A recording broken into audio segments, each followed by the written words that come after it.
뵙겠습니다. 반갑습니다. 네, 우리 사도신경으로 신앙 고백하겠습니다. 전능하사 천지를 만드신 하나님 아버지를 내가 믿사오며 그 외아들 우리 주 예수 그리스도를 믿사오니 이는 성령으로 잉태하사 동정녀 마리아에게 나시고 본디오 빌라도에게 고난을 받으사 십자가에 못 박혀 죽으시고 장사한 지 사흘 만에 죽은 자 가운데서 다시 살아나시며 하늘에 오르사 전능하신 하나님 우편에 앉아 계시다가 저리로서 산자와 죽은 자를 심판하러 오시리라. 성령을 믿사오며 거룩한 공회와 성도가 서로 교통하는 것과 죄를 사하여 주시는 것과 몸이 다시 사는 것과 영원히 사는 것을 믿사옵나이다. 아멘. 우리 찬송가 212장 겸손히 주를 섬길 때 함께 찬양하겠습니다.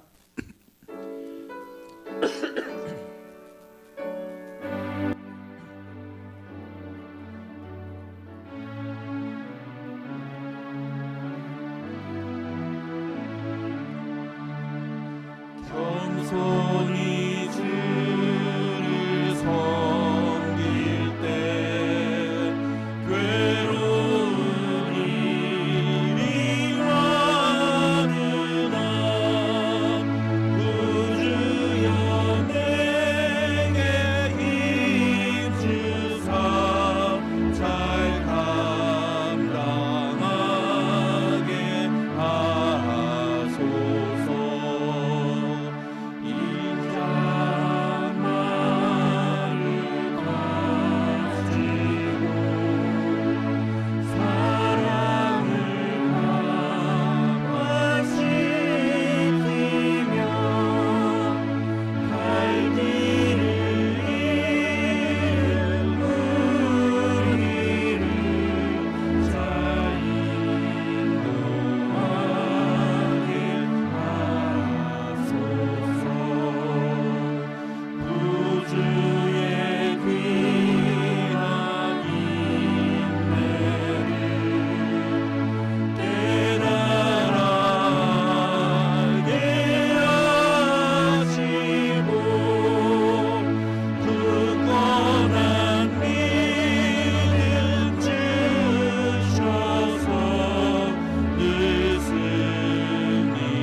내게 속해 주신 주께 힘과 정성 다하니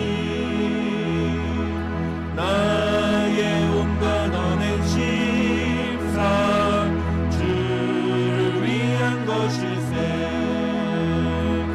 내게 있는 모든 것을 주를 위해 바치니 내게 있는 모든 것을 주를 위해 바치리. 나의 손과 발을 들여 주의 명령 행하고 오직 주만 바라보며 주만 찬양하겠네. 항상 주를 찬송하며 이 몸 바치오리다. 항상 주를 찬송하며 이 몸 바치오리다. 내가 주를 바라보니 나의 영혼 밝아져. 십자가를 지신 주만 항상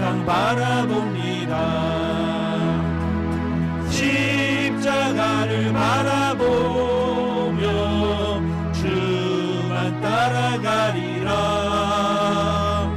십자가를 바라보며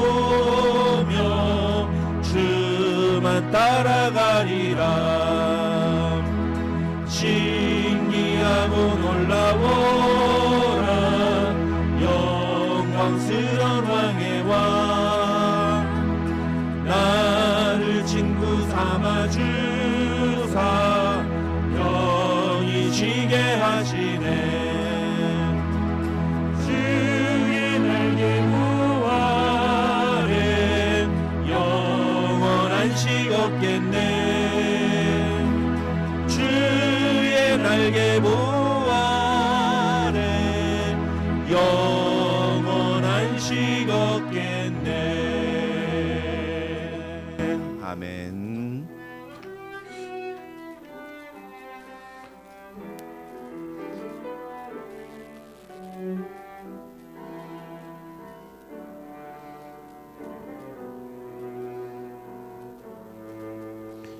소망 없는 내 삶에 새 생명 허락하시 날 향한 주님의 은혜 놀라운 주님의 사랑 삶의 문제 힘도 눈물만 흘릴 때 날 안아주시는 주님 한없는 주님의 사랑 나 찬양하네.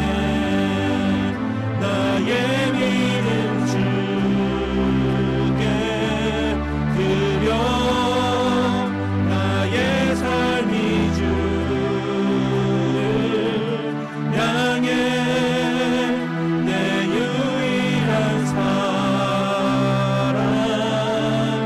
대신 주께 내 삶 드리리. 나의 믿음 주께 드려 나의 삶이 주를 향해 내 유일한 사랑 되신 주께 내 삶 드리니. 소망 없는 내 삶에 소망 없는 내 삶에 새 생명 허락하시 날 향한 주님의 은혜 놀라운 주님의 사랑 삶의 문제 힘겨 눈물 안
믿음 주께 드려 나의 믿음 주께 드려 나의 삶이 주를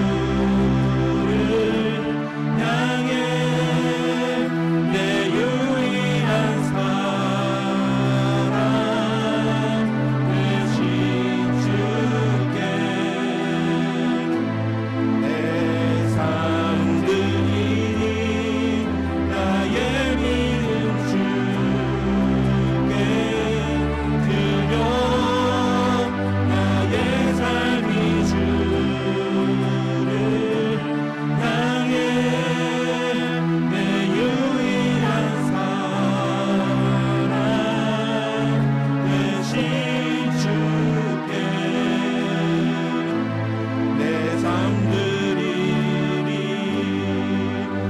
나의 믿음 주께 드려 나의 삶이 주를 향해 내 유일한 사랑 되신 주께 내 삶 드리니 나의 믿음 주께 드려 나의 삶이 주를 향해 내 유일한 사랑 되신 주께 내 삶 드리니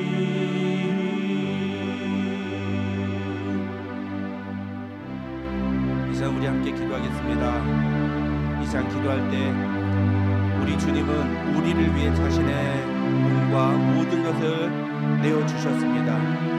우리가 그 은혜를 받고 그 은혜에 따라서 오늘도 이 자리에 나왔는데 과연 우리는 주님께 무엇을 드리고 있습니까? 오늘 이 시간에 우리가 하나님 앞에 예배할 때 하나님 우리의 몸과 마음을 주님께 드리오니 우리의 예배를 받아 주시옵소서. 주님 오늘 이 예배가 주님 앞에 우리의 모든 것을 드리는 예배 자리 되게 하옵소서. 우리 그렇게 같이 기도하며 나아가도록 하겠습니다. 다 같이 기도하겠습니다. 아버지 하나님 감사합니다. 하나님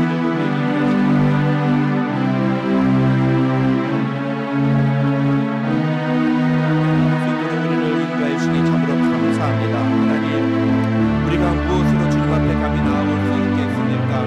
하나님이 주신 은혜와 사랑이 아니면 이 자리에 감히 나아올 수 없사오니 하나님 우리를 불쌍히 여겨주시고 긍휼히 여겨주시고 하나님 오늘도 우리를 위해 자신의 모든 걸 내어주신 그 주님을 보마다 우리도 주님께 우리의 몸과 마음을 내어드리는 이 예배 자리 될 수 있도록 하나님 붙잡아 주시옵소서. 신령과 진정으로 주님 앞에 예배하는 자리 되게 하여 주시고 하나님 우리가 정말 온 마음을 다 집중하여 하나님을 바라보는 예배 자리 될 수 있도록 하나님 도와주시며 예배의 시종을 주님께 가까우니 하나님 성령께서 예배를 주관하시고 붙잡아 주셔서 한 사람도 그냥 떠그냥하는 없도록 도와주시고 어린아이부터 노년에 이르기까지 우리 모두가 다 주님의 은혜를 경험하는 예배 자리 될 수 있도록 하나님 도와주시옵소서.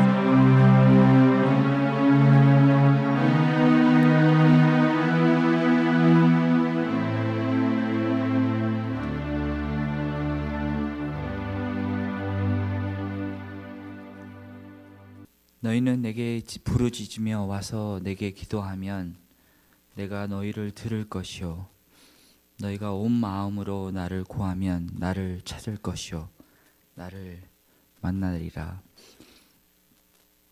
사랑과 은혜가 많으신 하나님 아버지, 이 시간 찬양과 경배로 주님께 영광 올려드리며 아버지의 이름을 더 높이기를 소원합니다. 저희들을 그와 같이 버려두지 아니하시고 저희를 아버지의 아들과 딸로 불러주셔서 지금 이 순간도 항상 함께 하심으로 저희를 보살펴 주시고 붙잡아 주시는 주님의 은혜에 감사와 찬양을 올려드립니다. 주님, 오늘 이 예배가 주님께서 기뻐 받아주시는 예배가 되기를 간절히 소원합니다. 저희들이 중심이 아니고 오직 하나님 아버지를 높이며 하나님 아버지가 중심이 되는 예배가 되게 하여 주시옵소서. 저희들이 상한 심령으로 주님을 찾는 예배가 되게 하여 주시기를 간절히 소원합니다. 주님, 저희들이 얼마나 고집스럽고 하나님의 그 사랑을 받아들이고 인정하기보다 저희 자신을 더 사랑하고 내가 원하는데도 하고자 하는 죄인된 모습을 이 시간 회개하며 주님께 나아갑니다. 주님의 인도하심에 순종하지 아니하고 말씀대로 살아가지 못하는 안타까운 저희들의 모습도 주님 회개하며 주님께 나아갑니다. 주님, 이 시간 저희가 저희의 자신을 주님 앞에 내려놓고 간절히 소원하기는 저희의 목적과 가치관과 태도가 말씀의 반석 위에 세워지게 하여 주시옵소서. 더 이상 머무르는 믿음이 아니라 역동적인 믿음, 능력의 믿음을 가질 수 있도록 주님 변화시켜 주시옵소서. 주님, 은혜와 진리 장로교회의 우리들을 지금까지 붙잡아 주심을 감사합니다. 이제 주님의 말씀을 가지고 저희를 변화시키시려는 주님의 인도하심에 순종하며 나가는 교회 되게 하여 주시옵소서. 주님의 기뻐하시는 제자로 부름 받고 제자로 살아가는 건강한 교회가 되기를 소원합니다. 이 모든 과정 속에서 시행착오가 있을 수 있고 서로의 오해도 생길 수 있고 서로의 다른 성격과 배경 속에서 오는 부딪힘도 있을 수 있습니다. 하지만 주님, 저희가 주님 안에서 한 가족인 것을 잊지 않게 하여 주시옵소서. 주님의 사랑 안에서 서로 이해하고 품을 수 있는 은혜를 허락하여 주시옵소서. 서로를 세워가며 그리스도의 몸으로 장성한 분량까지 감당하는 교회가 되게 주님 붙잡아 주시기를 간절히 소원합니다. 저희들이 너무나도 작은 순종으로 나아갈 때에 주님께서 그 작은 것으로 이루실 주님의 역사를 기대하고 소망합니다. 주님께서 목적하시고 만들어 가실 이 은혜와 진리 장로교의 모습을 꿈꾸며 기대하며 주님께서 만들어 가실 이 교회가 되게 허락하여 주시옵소서. 오늘 말씀을 선포하시는 박순정 목사님께 더욱더 성령의 충만을 허락하여 주시기를 간절히 소원합니다. 주님의 말씀을 깨닫고 이해할 수 있는 은혜를 허락하여 주시옵소서. 머릿속에서 끝나는 말씀이 아니라 이 말씀을 실천하고 이 말씀을 더욱더 묵상하며 그 말씀을 능력의 말씀을 맛볼 수 있는 은혜를 허락하여 주시옵소서. 주님의 말씀이 저희들의 삶을 변화시키시고 저희를 이 세상 끝날까지 항상 함께 하시는 목자 예수님을 기대하며 이 모든 것을 예수님 이름으로 기도드립니다.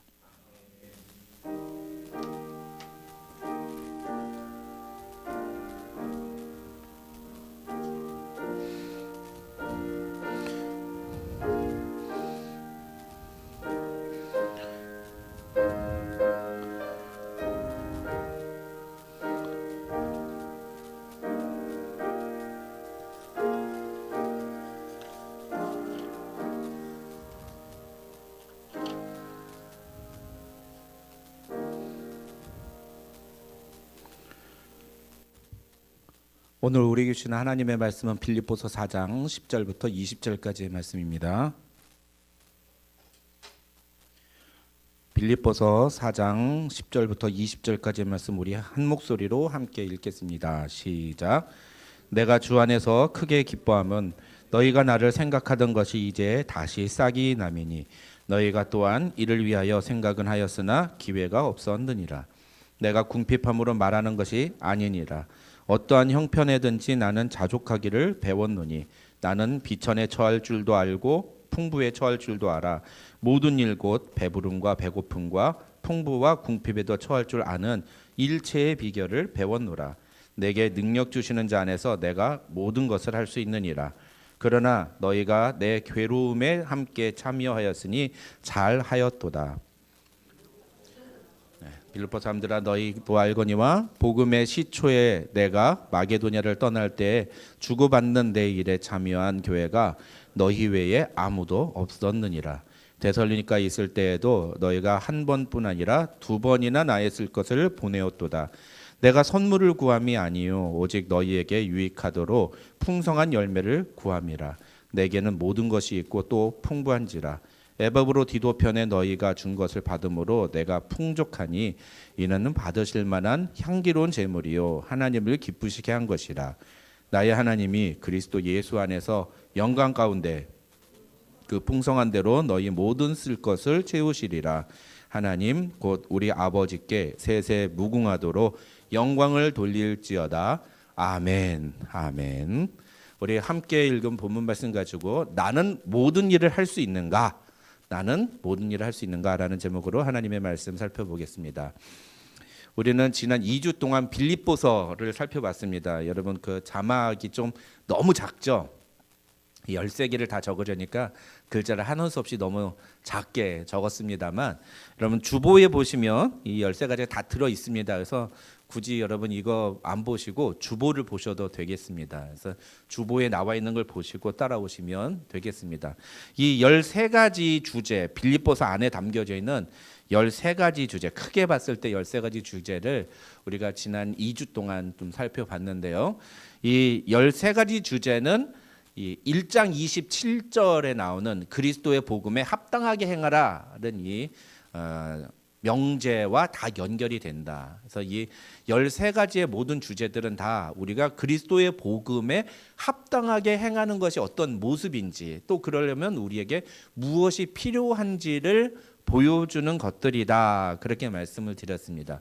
이렇게 2주 동안 빌립보서를 다루다가 오늘은 마지막 13번째 메시지인데 이 13번째 메시지의 결론을 먼저 말씀을 드리면 결국 이제 우리 보고 바울이 빌립보 교회 교인들에게 너희가 향기로운 제물을 하나님께 드렸다라고 이야기를 하는 겁니다. 그래서 칭찬하는 거예요.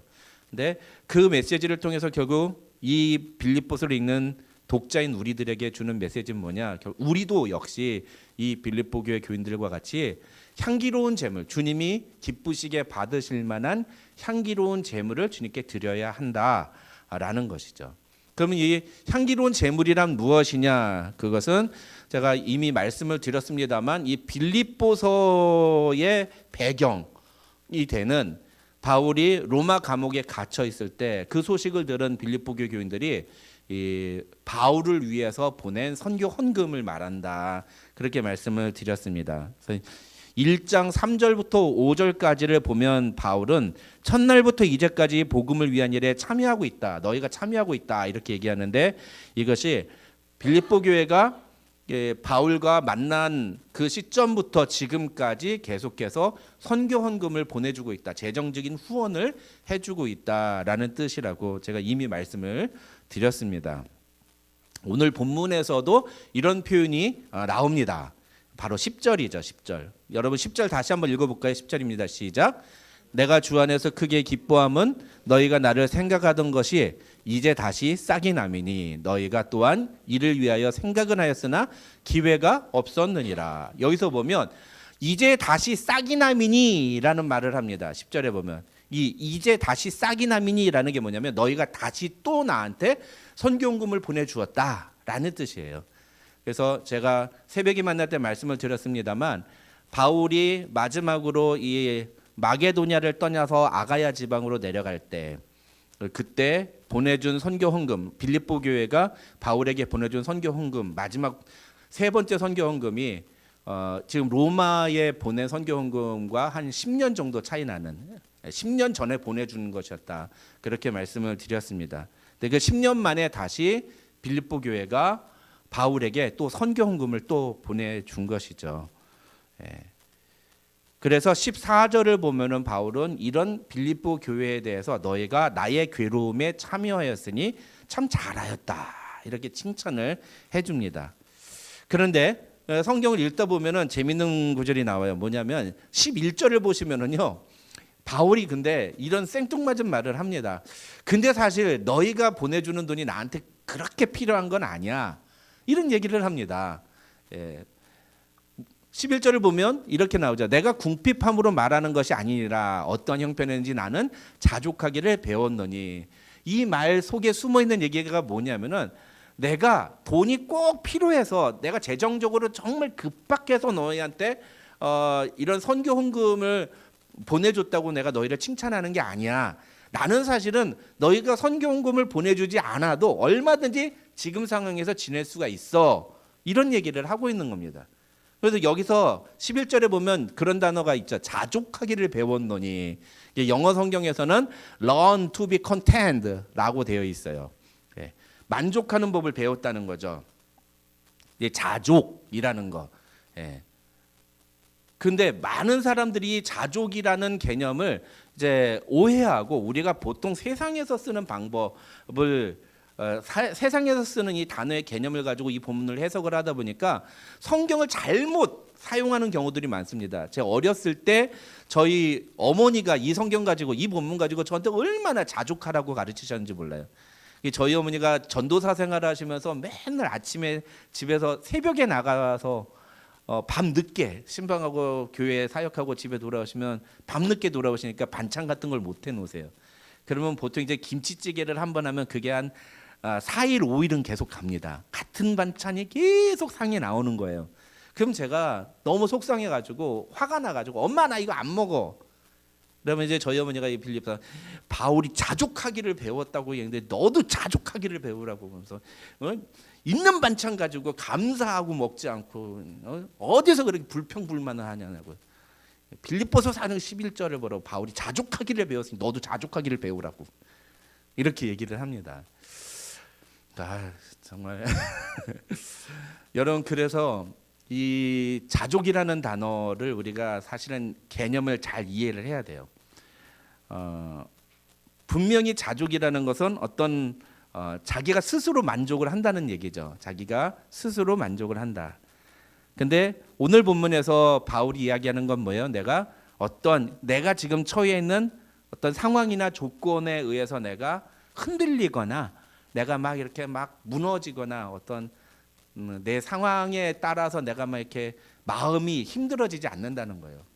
나는 어떤 상황에 처해 있든지 내가 해야 되는 일이 무엇이고 그것을 하려고 하는 마음의 준비가 다 되어 있다. 그 얘기를 하는 겁니다. 중요한 건 이 11절에 나오는 이 자족이라는 단어가 13절까지 11, 12, 13절까지 이어지는 바울의 자기 고백의 핵심적인 개념과도 같다는 거예요. 그래서요, 우리가 보통 이 빌립보서 4장 13절 뭐 웬만한 분들 다 암송하지 않습니까? 교회 좀 오래 다녔다 하시는 분들, 내게 능력 주시는 자 안에서 내가 모든 것을 할 수 있느니라. 얼마나 좋아합니까? 이거 많은 사람들이 이 구절을 얼마나 좋아합니까? 그렇죠? 네, 이 13절의 구절은 철저하게 11절에 나오는 자족이라는 단어하고 연관지어서 해석을 해야 되는 본문이에요. 근데 11절에 나오는 자족이라는 단어하고 이걸 분리시켜서 생각하니까 자족에 대해서도 함부로 막 얘기하고 13절에서 바울이 얘기하려는 진짜 메시지하고도 전혀 상관없는 자기 마음대로 성경을 자기 편한 대로 사용하는 그런 사람들이 얼마나 많은지 모릅니다. 여러분, 우리 13절 다시 한번 같이 읽어보겠습니다. 13절입니다. 시작. 내게 능력 주시는 자 안에서 내가 모든 것을 할 수 있느니라. 저 이거 영어로도 이거 외워요. 이 정도는. I can do everything through him who gives me strength.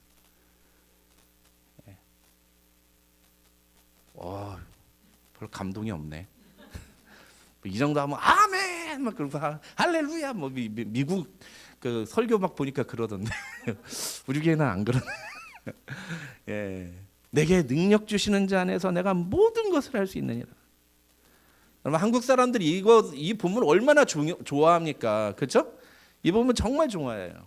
그래서 어떤 뭐 문제를 만나거나 조금 힘든 상황을 만난 사람한테 이 본문 보면서 힘내. 성경에 보면 내게 능력 주시는 자 안에서 내가 모든 것을 할 수 있다고 했어. 주님이 너와 함께 하시니까 주님이 너에게 능력 주실 거야. 모든 거 할 수 있어. 걱정하지 마. 야, 해. 할 수 있어. I can do it. You can do it. We can do it. 그래서 저기 휴스턴에 있는 뭐 한 4만 명 정도 모이는 교회 목사는 이 본문을 얼마나 좋아하는지 몰라요. 그래서 책까지 냈어요. 책까지. 이 본문 하나 가지고. 그런데 이 본문은 절대 그런 본문이 아니에요.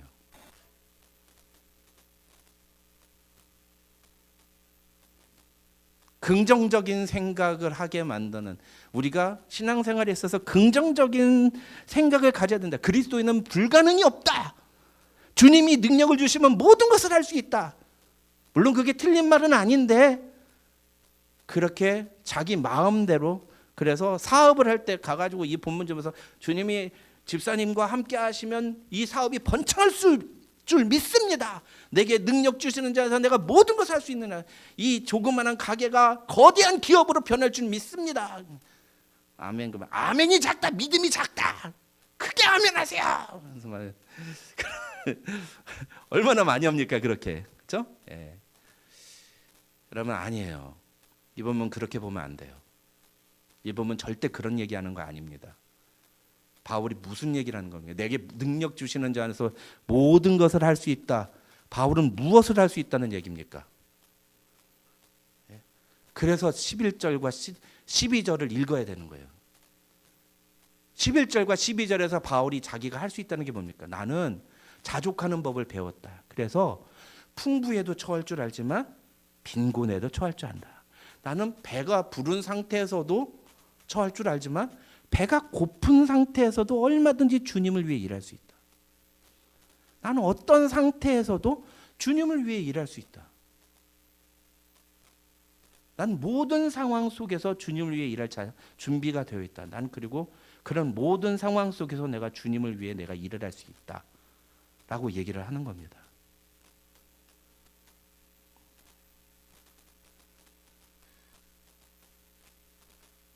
내가 모든 것을 할 수 있다.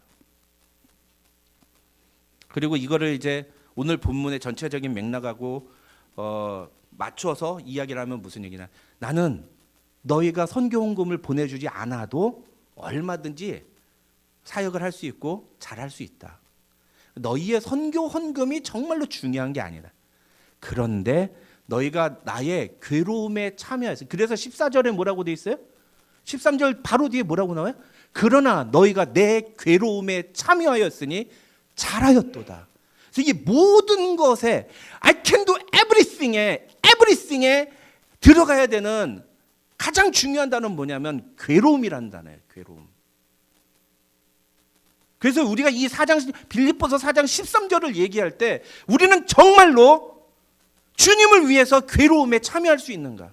우리는 주님을 위해서 모든 일에 괴로움에 참여할 수 있는가? 그런 의도로 사용해야 되는 거예요. 내가 모든 걸 다 할 수 있다라고, 나는 얼마든지 이겨낼 수 있다, 나는 반드시 여기서 성공할 수 있다, 이런 무슨 자기 승리에 도취되는 그런 근거로서 성경 구절을, 이 본문을 사용하는 게 아니라 난 정말로 주님을 위해서 어떠한 상황과 어떤 형편 속에서도 내가 그 괴로움 속에서도 내가 참여할 수 있는가? 난 정말 주님을 위해서 어떠한 괴로움이, 어떠한 고통이, 어떠한 불이익이, 어떠한 손해가 나에게 온다 할지라도 내가 그 모든 것을 할 수 있는가? 세상 사람이면 못해요. 미쳤다고 합니까? 어리석죠. 그러니까 세상 사람들이 보면 복음을 뭐라고요? 고린도전서에 뭐라고 했어요? 세상 사람들이 보기엔 그 복음은 어리석은 것이다. 아니면 그걸 왜 그렇게 고집을 해가지고, 야 잠깐만 Caesar is my Lord라고 얘기하면 되는데 그걸 못 해가지고서는 그렇게 고난을 당하고 핍박을 당하냐?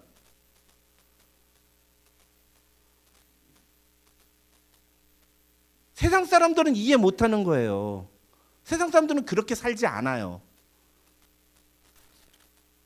근데 우리 그리스도인들은 내게 능력을 주시는 그분 안에서 내가 그 모든 괴로움과 고통도 감당하며 이 믿음의 길을 걸어갈 수 있다라고 고백을 하는 겁니다.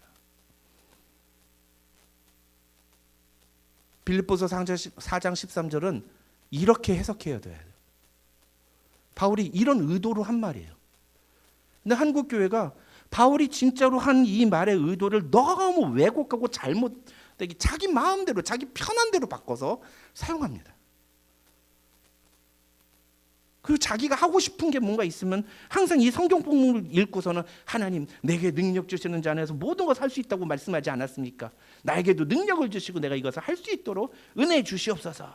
땡깡을 부려요. 이게 땡깡이에요. 땡깡.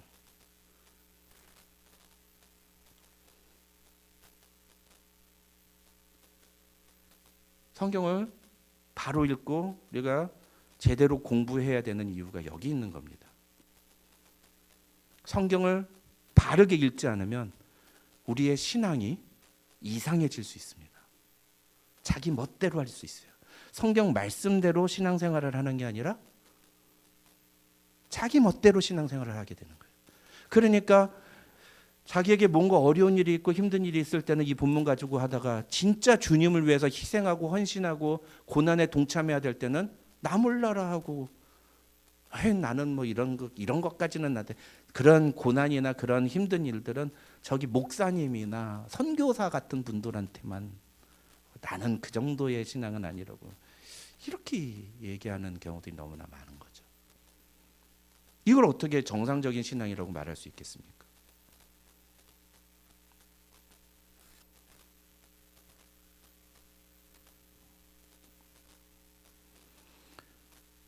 그래서 17절을 읽어보면은 바울이 이런 얘기를 하죠.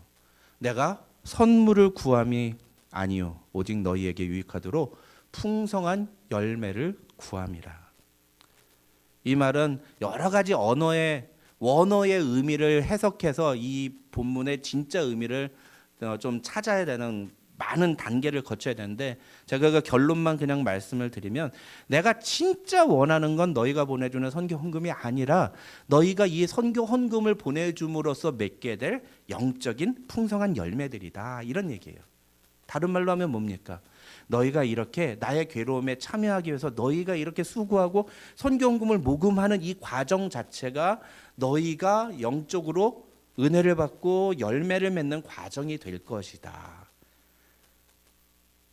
그리고 그런 과정 자체가 어떻게 보면 너희가 나의 괴로움에 동참하고 또 그리스도의 괴로움에 그리스도의 고난에 함께 동참하는 그런 과정이 될 것이다. 그것이 너희가 진짜 그리스도의 복음에 합당하게 생활하는 것이다. 그래서 난 너희가 정말 이렇게 선교헌금 너희도 어려운데 이런 선교헌금을 보낸 건 너무 정말 잘했다고 생각한다. 그러면서 18절에 뭐래요? 너희가 보낸 이 헌금은 주님이 기쁘게 받으실 만한 향기로운 제물이고 하나님을 기쁘시게 하는 것이다 라고 이야기를 하는 겁니다. 사랑하는 성도 여러분, 저와 여러분도 이런 성도들이 되시기를 주님의 이름으로 축원합니다. 여러분, 그래서 빌립보서는 분명히 바울이 빌립보 교회에게 보내주는 편지인데 이 시점에서 이 본문에서만큼은 우리가 또 무엇을 봐야 하냐면은 이 빌립보 교회 교인들의 상황을 볼 필요가 있어요. 이 본문은 분명히 바울의 관점에서 쓴 건데 우리가 이 본문을 읽을 때 다른 관점으로도 본문을 볼 필요가 있던 거예요. 그게 뭐냐? 빌립보 교인들의 관점이에요. 빌립보 교인들의 상황입니다. 빌립보 교인들이 어떠한 마음으로 이 선교 헌금에 동참했는가, 어떠한 자세로 이 헌금에 동참했는가를 살펴볼 필요가 있다는 거죠. 여러분, 바울이 빌립보에 와서 복음을 전하고 바울이 추방되고 난 다음에 빌립보 교회가 세워집니다. 우리가 잘 아는 그 자주장사 루디아 집에서 사람들이 모이기 시작한 것이 바로 빌립보 교회예요. 빌립보 교회는요, 우리 교회보다도 인원이 작았다고 그렇게 얘기하는 사람들이 있어요. 불과 소수 1-20명도 되지 않는 인원이었을 것이다 라고 봅니다. 그런데 그 얼마 되지 않는 작은 빌립보 교회가 바울이 전한 복음대로 신앙생활을 하려다 보니까 여러 가지 어려움에 부딪혀요. 가장 어려운 게 뭐였어요? 종교적인 탄압입니다. 그리고 당시에 상권을 이루고 있던 당시 헬라 제국의 유대인 상권에서 이 기독교인들이 제외되는 경제적인 불이익을 당하게 돼요. 그래서 빌립보 교회의 성도들은요, 학자들의 말에 의하면 빌립보 교회 성도들은 굉장히 가난하고 굉장히 힘든 삶을 계속적으로 이어갔다, 그렇게 얘기를 합니다. 이거를 우리가 아는 게 필요해요. 빌립보 교회 교인들은 절대로 부자들이 아니었어요. 자주장사 루디아, 그러니까 루디아가 돈이 많아가지고 뭐 경제적으로 굉장히 풍요로웠을 것이다 생각하는데 그렇지 않았습니다. 경제적으로 다들 힘들고 어렵고 그렇게 넉넉하지 않은 그런 삶을 살았던 거예요.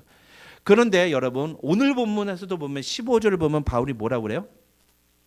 자신이 마게도냐를 떠날 때 빌립보 교회가 자신들에게 경제적인 도움을 줬다고 얘기합니다. 뿐만 아니라 16절에서도 바울이 데살로니가에 있을 때, 빌립보에서 떠나서 데살로니가라고 하거든요.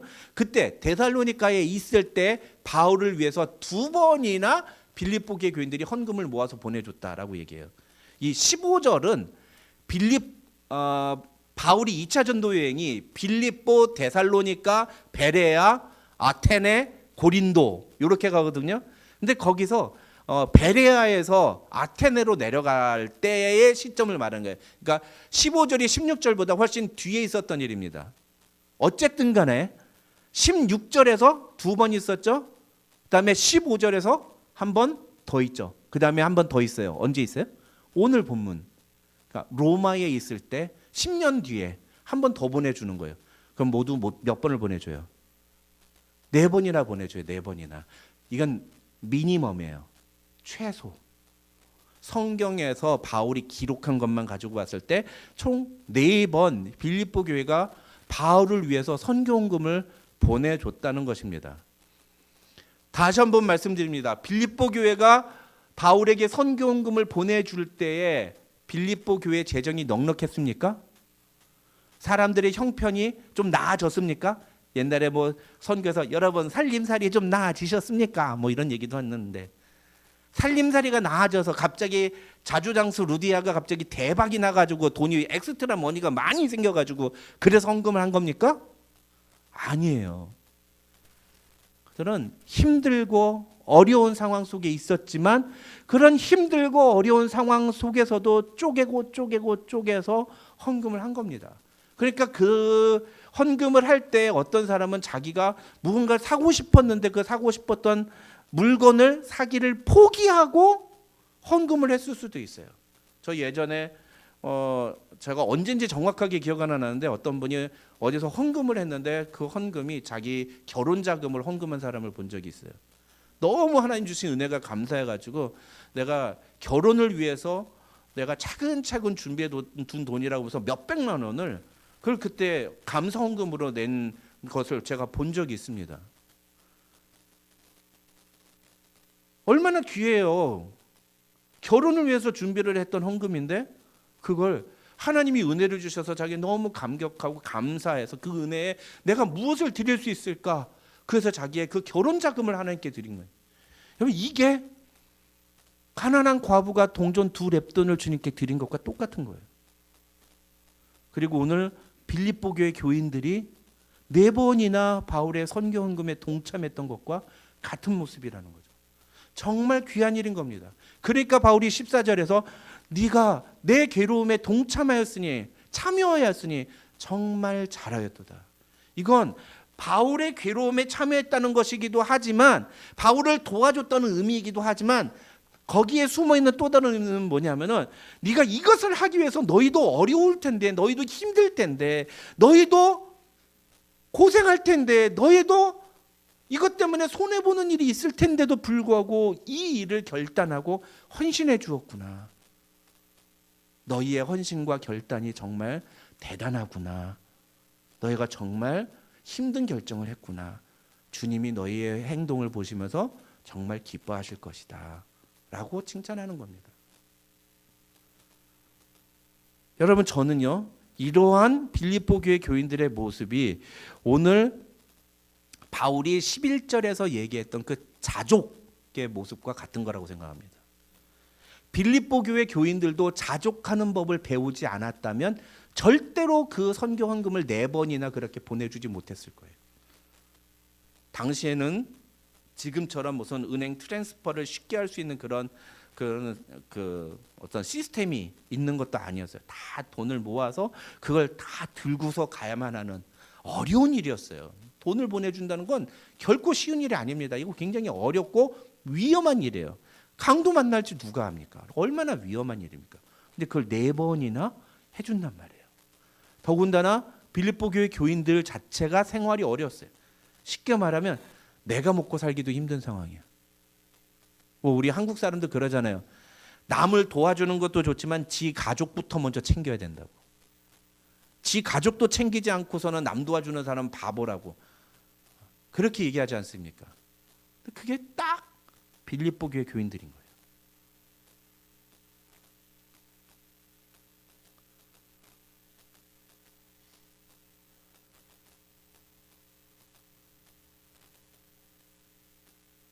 여러분 이해가 되세요? 빌립보 교회 교인들이 바울에게 그렇게 해야 될 이유가 무엇일까요? 무슨 바울한테 큰 빚을 졌습니까? 바울한테 목숨을 빚졌습니까? 제가 보기에는 빌립보 교인들 중에 그렇게 할 만한 사람은 제가 새벽에 만날 때도 말씀드렸습니다만 사도행전 16장에 나오는 그 간수장 그 한 사람 간수 그 한 사람이에요. 자기 목숨 끊으려고 하다가 바울 때문에 목숨이 살아날 뿐만 아니라 온 가족이 예수를 믿고 구원을 받았잖아요. 그런데 빌립보 교회 교인들 전체가 함께 마음을 모아서 자기도 힘들고 어려운 상황인데 바울을 위해서 선교원금을 모아주고 매주 그건 자기들도 그만큼 데미지를 입고 손해가 나고 힘든 상황이 이어지지만 내가 이것을 참아내고 이 괴로움을 내가 견뎌내면서도 내가 바울의 이 선교 사역에 내가 함께 참여하길 원한다. 내가 이렇게라도 바울을 돕고 싶다라고 하는 주님을 향한 마음을 표현한 겁니다. 그러니까 바울이 그런 빌립보 교회 교인들의 마음을 알고 야 너희가 보낸 이 선교원금은 주님을 기쁘시게 하는 향기로운 제물이고 하나님이 정말 기뻐하시는 제물이다. 그렇게 얘기를 하는 겁니다.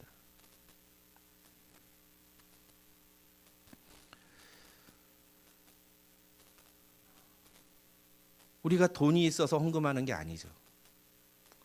저는 우리 은혜와 진리 장로교회 모든 교우들이 매 주일마다 헌금을 할 때마다 그런 마음으로 주님 앞에 헌금하는 분들이 되시길 바랍니다. 하나님 앞에 헌금할 때 내가 많이 가졌기 때문에 헌금하는 게 아니에요. 더 중요한 건 내 것을 하나님께 드리는 게 아니에요. 내 거 드리는 게 아닙니다. 여러분 이것만큼 교만한 생각이 없어요. 이거는 헌금하는 자세가 아예 잘못되어 있는 사람이에요. 죄송합니다, 여러분. 자꾸 여러분을 뭐 혼낸다 그러는데 혼내는 게 아니라 바로 잡아드리는 거예요. 헌금은요 철저히 하나님이 내게 주신 것의 일부를 다시 하나님께 돌려드리는 거예요. 이런 마음이 들지 않으면 헌금 안 하셔야 돼요. 솔직히 말하면. 그런데 내게 있는 모든 것이 하나님이 내게 주신 것이다라고 생각하면 그에 합당하게 하나님께 헌물을 드리는 겁니다. 예물을 드리는 거예요. 아니 우리는 사실은 내 삶의 모든 것을 다 하나님께 드려야 되는 거예요. 주님이 나에게 모든 걸 다 주셨기 때문에 그 은혜와 그 감격을 가지고 매 주일날 와서 예배 드릴 때 비록 내가 얼마 되지 않는 몇십 불의 헌금이지만 그 금액에 내 마음을 담아서 주님 앞에 예물을 드릴 때 그 예물이 하나님이 기뻐 받으시는 향기로운 제물이 되는 것입니다. 액수의 많고 적음이 중요한 게 아니에요.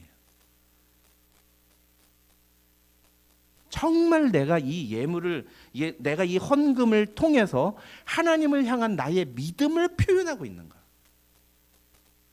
정말로 내가 이 예물을 통해서 하나님을 향한 나의 믿음과 하나님이 나에게 주신 은혜를 표현하고 있는가? 그런 사람은 내 삶이 하나님의 은혜로 살아간다고 고백합니다. 내가 미래를 위해서 예배해 놓은 내 노후 자금을 생각하며 사는 인생이 아니라 하나님이 내 인생 책임져 주신다라고 생각하며 사는 거예요.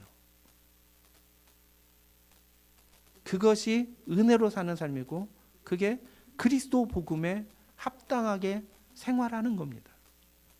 저는 우리 은혜와 진리 장로교회 모든 교우들이 그런 성도들이 되시기를 바라요. 그런데 제가 오늘 본문을 준비하면서 제일 경계하고 싶은 게 무엇이냐면은 오늘 본문을 헌금이라는 주제에만 한정지어서 보는 겁니다. 오늘 본문은 절대로 헌금이라는 주제로만 얘기하는 게 아니에요. 오늘 본문을 볼 때 우리가 정말로 주목해야 되는 것은 우리의 삶의 모든 것을 다 들여서 하나님을 위해서 내가 내 몸을, 내 삶을 주님이 받으실 만한 향기로운 제물로 드리는가, 드릴 수 있는가 라는 것이죠. 그래서 우리가 중요한 게 무엇이냐? 자족하는 법을 배웠는가. 나는 정말 자족하는 법을 배우는가. 이 자족이라는 게 뭐예요? 이게 경제적인 개념이 아닌 거예요. 경제적인 개념이 아니라 내가 어떠한 상황에서도 내가 그것을 견뎌내고 이겨내고 그걸 감당해낼 만한 능력과 힘과 방법을 내가 배웠는가.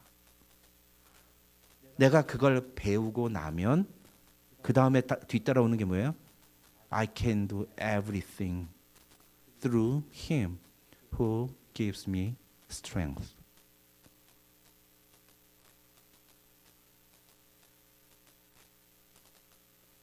내가 정말 주님을 위해서 모든 일을 할 수 있는 거예요. 내가 정말 주님을 위해서 모든 것을 할 수 있는 거예요. 오늘 우리는 이 질문을 던져야 되는 거예요. 내가 하고 싶은 것만 하는 사람이 아니라 신앙생활을 하면서 교회 생활을 하면서 내가 하고 싶은 것만 하고 내가 할 수 있는 것만 하는, 나는 요 정도까지밖에 못해요 라고 제안하는 게 아니라 Can I do everything through Him who gives me strength? 나는 정말로 내게 능력을 주시는 자 안에서 내가 모든 것을 할 수 있는가? 그 모든 것이 내가 하고 싶은 것, 내가 해야만 하는 것인가? 아니면은 내가 정말 하기 싫은데, 내가 정말 피곤한데, 내가 정말 손해가 나는데, 내가 정말 괴로운데도 불구하고 그것을 할 수 있는가?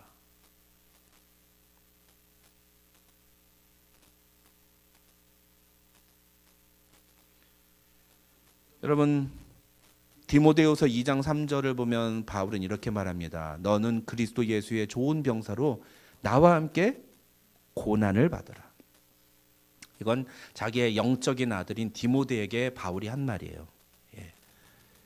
그런데 우리가 많은 사람들이 이 본문을 바울이 디모데에게 했으니까 디모데는 영적인 아들이고 디모데는 나중에 목회자가 되지 않나요? 그러니까 이건 목회자에게 주는 메시지다. 그래서 목회자들은 고난받는 것을 각오를 해야 된다 이렇게 얘기를 하는데, 아니에요 여러분. 이 본문의 초점은 그리스도 예수의 좋은 병사, 좋은 군사예요. Good soldier of Christ Jesus.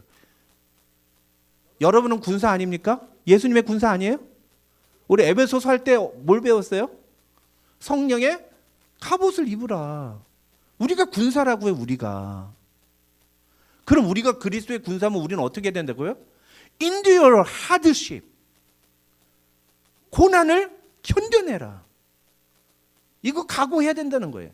그러니까 이 말은 디모데와 같은 영적인 아들, 목회자 후보생에게 주는 권면의 말이 아니라 우리 모든 그리스도인들에게 주는 메시지인 겁니다.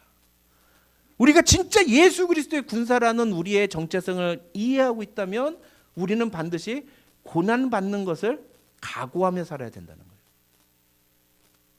힘든 일을 각오하며 살아야 된다는 겁니다. 또 로마서 8장 17절에서 뭐라고 해요? 자녀이면 또한 상속자고 하나님의 상속자요 그리스도와 함께한 상속자니 우리가 그와 함께 영광을 받게 하여 고난도 함께 받아야 할 것이니라. 여기서 뭐라고 얘기해요? 너희가 하나님의 자녀라면 하나님이 장차 우리에게 주실 그 영광만 바라보지 말고 이 땅에서 하나님의 자녀이기 때문에 당해야 하는 그 고난도 받아야 한다. 그 고난을 두려워하지 마라.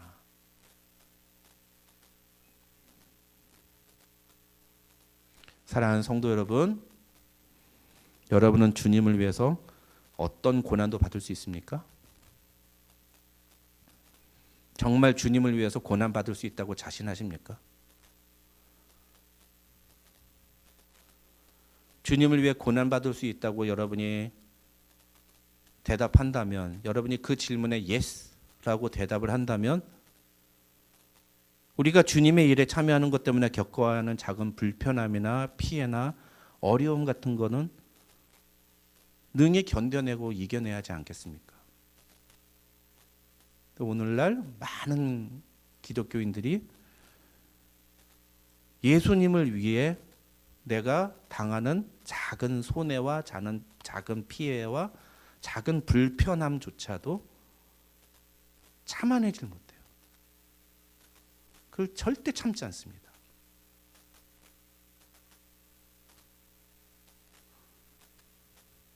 주님을 위해 고난받을 수 있다고 말하는 사람은 반드시 내게 능력 주시는 자 안에서 내가 모든 것을 할 수 있느니라 고 고백하는 사람이 되어야 됩니다.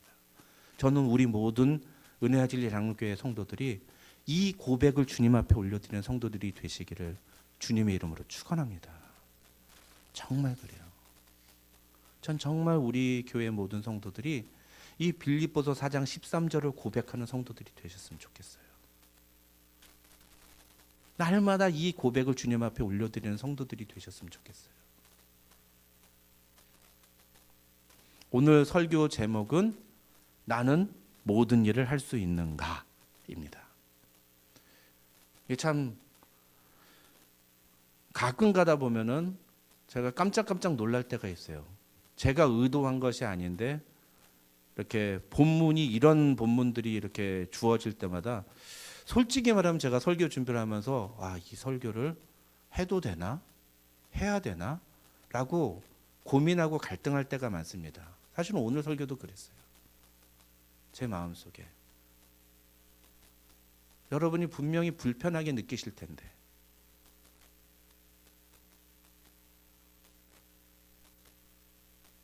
그렇다 하더라도 여러분 이걸 담임 목사의 말로 듣지 마시고 하나님의 말씀으로 듣고 하나님께서 여러분에게 물어보시는 질문이라고 생각하고 이 말씀 앞에 서는 성도들이 되시기를 주님의 이름으로 축원합니다. 우리가 그렇게 신앙생활을 해야 됩니다. 하나님이 여러분에게 질문하세요. 너는 나를 위해서 무슨 일까지 할 수 있니? 너는 나를 위해서 어떤 일까지 할 수 있니? 제가 오늘 사실 찬송을 고르다가 제 마음속에 계속 생각나는 찬양이 하나가 있었어요. 십자가를 질 수 있나 주가 물어보실 때 죽기까지 따르오리. 거짓말 같아서 내가 찬송을 못 부르겠더라고요. 맨날 죽기까지 따르오리라고 대답하는데 안 따르더니 무슨 죽기까지 따라가. 내가 할 수 있는 만큼만 따르오리. 성도 대답할 때 그 가사를 그렇게 바꿔야 될 것 같아. 내가 하고 싶은 것까지만 따르오리. 여러분 오늘 말씀을 통해서 우리가 정말 주님께 주님 내게 능력 주시는 주님 안에서 내가 모든 것을 할 수 있습니다. 내가 그렇게 주님이 주신 은혜로 자족하는 법을 배웠습니다. 주님 나를 통해서 하나님 영광 받아 주시옵소서. 그렇게 여러분 자신을 주님 앞에 올려드리는 성도들이 되시기를 주님의 이름으로 축원합니다. 기도하겠습니다. 하나님 아버지 감사합니다. 오늘 우리에게 귀한 말씀 주심을 감사합니다. 하나님 아버지 오늘 말씀을 따라서 우리가 주님 앞에 내 삶의 모든 것을 내어드리고 내게 능력 주시는 자 안에서 내게 은혜 주시는 자 안에서 내가 모든 것을 할 수 있습니다라고 고백하는 성도들이 되게 하여 주시옵소서. 예수님의 이름으로 기도합니다. 아멘. 교회 소식 전해드리겠습니다. 수요일 저녁 8시 수요 기도회 시간에 재직 수련회가 계속 진행 중입니다. 제식 수련회 진행되는 동안에는 수요 기도의 영상이 동영상으로 제공되지 않는 점 양해 바랍니다. 매주 토요일 저녁 7시에 구약의 파노라마가 진행됩니다. 많이 참여해 주시기 바랍니다. 예배당 본당 지붕공사가 무사히 마무리되었습니다. 2주 후에 솔라 설치 작업이 진행될 예정입니다. 4월 28일 주일에는 야외 예배를 진행합니다. 장소는 실버크릭 파크이며 자세한 사항은 추후에 다시 광고드리겠습니다. 4월 생일 맞은 분들이 계십니다. 전부 이응자로 시작하네요. 옥대한 장로님, 우진수 집사님, 유니스, 오재헌, 옥예성 5분입니다. 그리고 항상 제일 위에 올라와 있었는데 이번 주 새벽에 만나 본문이 그 밑에 들어와 있습니다. 월요일부터 주일까지 월요일 골로새서 1장으로부터 시작해가지고 골로새서 3장 5절로 17절로 토요일 날 끝납니다. 일요일 날 끝납니다. 참조해 주시기 바랍니다. 감사합니다. 네, 감사합니다. 우리 주보에는 내재 속해 주신 주께 1절로 되어 있는데 우리 다 같이 일어나셔서 내 삶들이리 찬양하고 축도함으로 예배 마치겠습니다.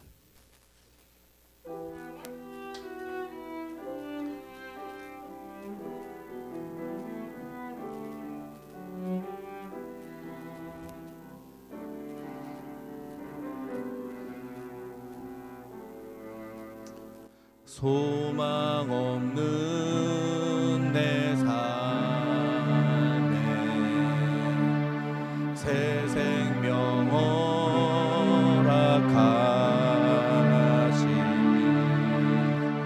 날 향한 주님의 은혜 놀라운 주님의 사랑 삶의 문제 힘겨워 눈물만 흘릴 때도 날 안아주시는 주님 한없는 주님의 사랑 나 찬양하네 나의 믿음 주께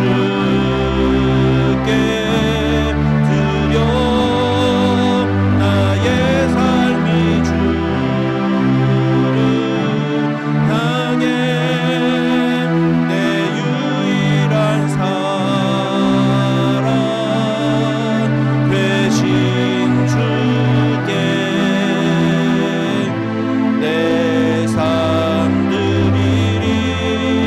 나의 믿음 주께 드려 나의 삶이 주를 향해 내 유일한 사랑 되신 주께 내 삶들이니 아멘.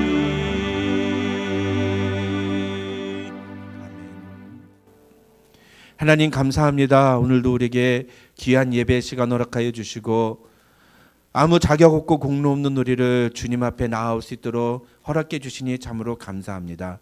하나님, 우리가 이렇게 주님 앞에 나와 예배 드리는 것이 하나님이 우리에게 허락하신 은혜요 큰 특권임을 이 시간 고백하기 원합니다. 그 은혜와 특권이 얼마나 크고 놀라운지를 우리의 삶 속에서 날마다 체험하고 또 고백하며 그렇게 살아가는 믿음의 사람들 되게 해주시고 우리의 삶 속에서 내 삶의 모든 것을 주님께 드려 주님의 뜻을 이루는데 쓰임받는 우리 인생들 되게 하여 주시옵소서.